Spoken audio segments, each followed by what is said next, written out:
Você pode falar um pouco dessas síndromes geriátricas? O que seria? As síndromes geriátricas, a gente chama de, na geriatria, a gente chama de 5 grandes Is da geriatria. Né? Quais são? É a imobilidade, instabilidade e quedas, incontinências, insuficiência cognitiva e iatrogenia.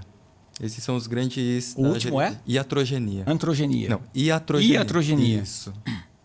É um palavrão, né? Nossa, nome estranho. Vou começar pela iatrogenia. Tá. Né? Iatrogenia é quando o profissional da saúde, sem querer querendo, vamos dizer assim, por algum tratamento, algum medicamento que foi feito para a pessoa idosa, acaba causando algum desfecho negativo. Tá? Então, por exemplo, uma medicação, isso é muito clássico, né?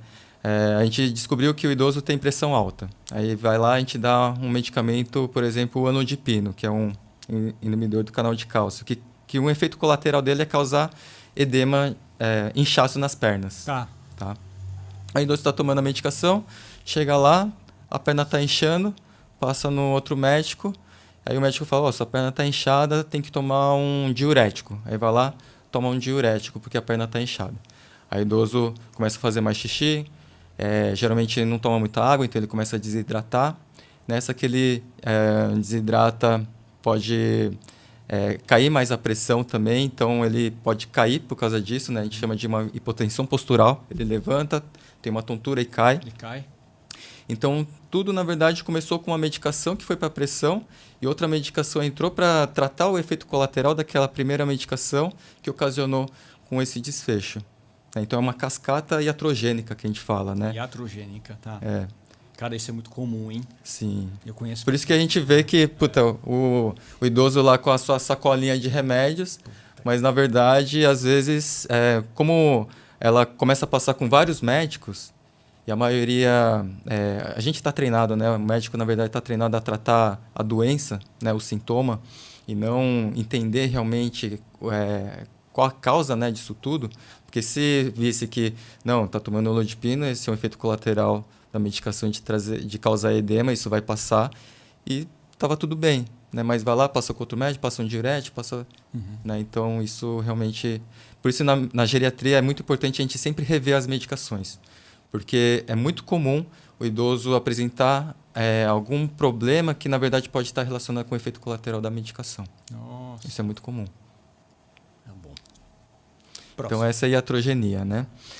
O próximo, falar sobre instabilidade e quedas, que eu acho que é muito importante a gente falar sobre isso, porque é muito negligenciado, né? Na geriatria, a gente sempre tem que fazer essa pergunta para a pessoa, né? Para o paciente que está na nossa frente, se ele já caiu alguma vez. Muitas vezes o idoso não vem com essa queixa, falando que eu caí semana passada, ou caí 2 vezes no último ano. Eles não falam porque eles têm vergonha, eles querem falar que está bem. Eu acho que tem muito isso, né? Para não preocupar os filhos. Sim. Ou acha que é normal mesmo cair, né? Então, na geriatria a gente sempre tem que fazer essa busca ativa se o paciente está caindo ou não. Porque pode causar muitas consequências negativas. E essa causa da queda, o que seria, doutor?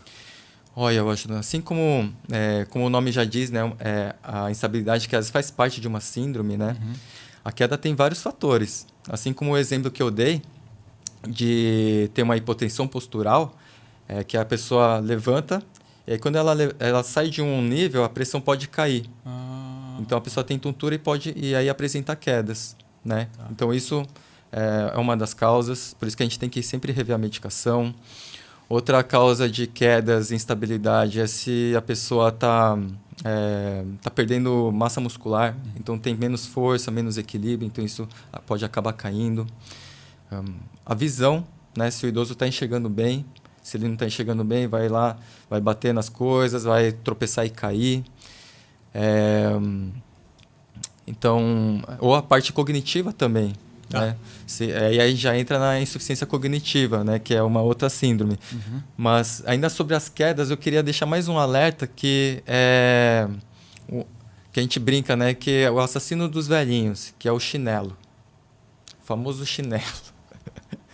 Chinelinho de dedo. Exato. Esse é muito perigoso para os idosos. Por quê? Eles tropeçam? Porque eu acho que até eu, quando estou de chinelo andando na rua, eu tropeço e caio. Assim, não chego a cair, né? Mas eu tropeço. Ou aquele negócio lá destaca do chinelo e faz você tropeçar. Verdade. Né? Então, ou não consegue encaixar no dedo direitinho, e aí acaba que querendo fazer alguma coisa, vai lá e tropeça, né? Chinelo, tapete, o ambiente não muito iluminado, piso escorregadio, escada sem corrimão, são muitos Você fatores. acha que, por exemplo, quem tem idoso em casa é importante colocar aqueles corrimãos e trocar o piso para ter um piso mais aderente? Você acha que isso é importante? Olha, isso é importante sim, viu, Washington? Principalmente essas barras, principalmente se é um idoso mais frágil, vamos dizer assim, né? Que ele sente uma dificuldade para sentar e levantar do vaso sanitário. Sim. Ou da cadeira mesmo, né? Então, acho que é interessante. Até a altura do vaso é importante a gente regular para essa pessoa, né? Então, como segurança, é interessante sim. Tá. E a gente sabe que os idosos gostam muito de tapete, mas o tapete também é um grande fator de risco para quedas para o idoso. Por quê? Eles tropeçam no tapete ou o que rola? Sim, é mais de tropeçar ou escorregar no tapete. Então, principalmente se está relacionado com a baixa acuidade visual ou o uso de óculos bifocal também, né, que altera a profundidade. Então, ele pode... São tudo coisa que Caramba. pode afetar, sim. Aumentar o risco, né, de quedas, na verdade. Sim, sim. Próximo. O próximo, bom, a gente falou iatrogenia, instabilidade de quedas, incontinências. Incontinências. Incontinência urinária, né, principalmente. É uma coisa que também é negligenciado, né? Muita gente, às vezes, acaba que não falando por vergonha, né? Vergonha de falar que está perdendo o xixi. E é uma coisa que afeta muito a qualidade de vida da pessoa que tem, né? Porque por causa da incontinência, ela se sente insegura de sair de casa, né? Se não tem algum banheiro que ela possa ir, ou que ela sabe que ela vai perder a urina em determinado momento, assim, se ela rir ou tossir, né? E acaba que causando um isolamento social. Daí a pessoa vai parar de sair por causa disso. E isso podendo causar outros problemas, como depressão, né? Então, é um assunto que deve ser falado com o seu geriatra, sim, ou com o seu médico. Tá bom. Algum remédio que muitas vezes pode causar... a incontinência, por exemplo, pode ser causa de algum remédio, algum medicamento? Ou é um desgaste natural mesmo do... Perfeito, Washington. Bom, tem algumas coisas que podem favorecer isso, sim. Né? Principalmente medicamentos diuréticos, que vai fazer você urinar mais, então pode causar incontinência. Cigarro, café, chá preto também, que são estimulantes, então vai estimular você a ter mais urina, né? Então pode favorecer a incontinência também. E tem aquela parte do próprio envelhecimento também, né? Às vezes o esfíncter que segura o canal da urina pode ficar um pouco mais frouxo, de repente a musculatura do assoalho pélvico também vai ficando mais fraco. Sim. Né? Então isso tudo também pode ser um fator de risco. Para mulheres, né, que têm vários partos vaginais, também é um fator que pode ocasionar. Mas tem tratamento para isso também, e tanto medicamentoso quanto de cirurgia, né? Ou fisioterapia também de fortalecimento. Ah, legal. Insuficiência cognitiva, né? Outro I. Insuficiência cognitiva... tem algumas causas de insuficiência. Insuficiência cognitiva é quando você tem uma perda da parte cognitiva, né? Da parte como vou falar? Do raciocínio, né? Dessa parte cerebral. Da memória. Da memória, afeta, né? Isso. Mas tem algumas causas que são reversíveis também. 10% das insuficiências cognitivas são reversíveis. Como? Por exemplo, deficiência de vitamina B12. É algo que, se tiver insuficiente de uma forma crônica, isso pode causar como se fosse uma demência, né? Pode causar um déficit cognitivo. Um hipotireoidismo não tratado também pode causar. Uma hipercalcemia também.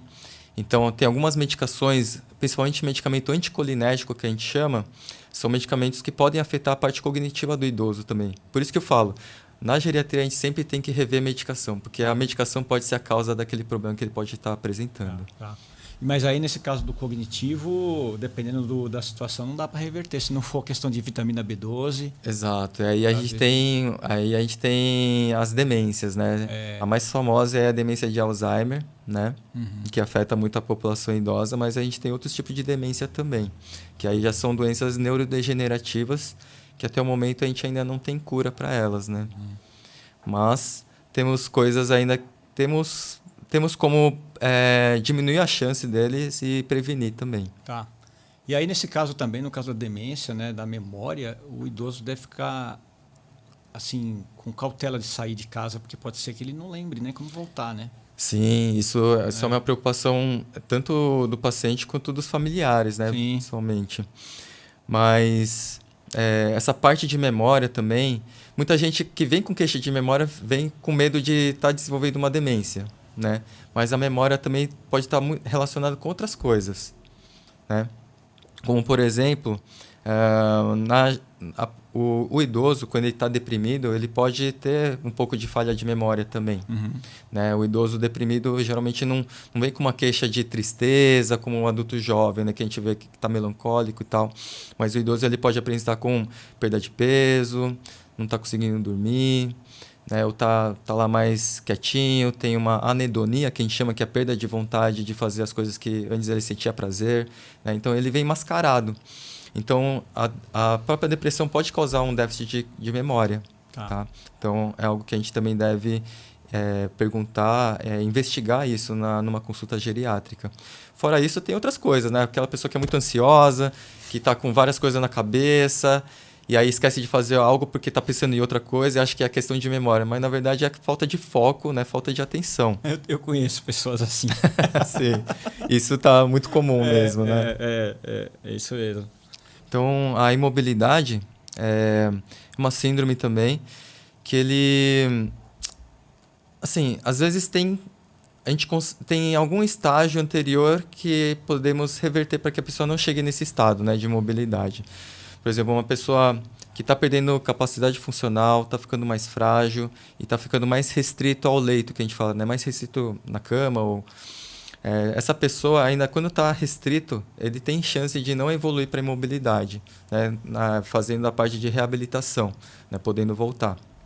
Mas a imobilidade, então, é quando você tem um déficit cognitivo moderado a grave e múltiplas contraturas. Isso seriam 2 critérios maiores para a gente definir a síndrome de imobilidade. Tá. E outros 2 critérios menores que tem que ter é quando a pessoa tem incontinências, tem uma afasia, ou seja, a pessoa não consegue falar, né, perde a capacidade de falar, tem uma disfagia também, e lesão de pele, lesão por pressão, né? Então, esses são critérios para a gente definir a síndrome. O que causa a lesão de pele?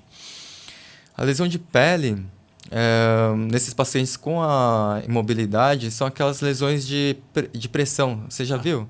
Lesão por pressão? Né? Que acontece principalmente quando tem muito contato de proeminências ósseas, né? Que fica muito tempo na mesma posição, com aquela pressão, acaba aí vai abrindo fazendo umas feridas ali. Isso. Tá. E como é que evita isso aí? É possível? Olha, para evitar isso, é possível sim. Principalmente melhorar a parte de nutrição do paciente para dar um aporte de proteína adequado, né? Todas as vitaminas.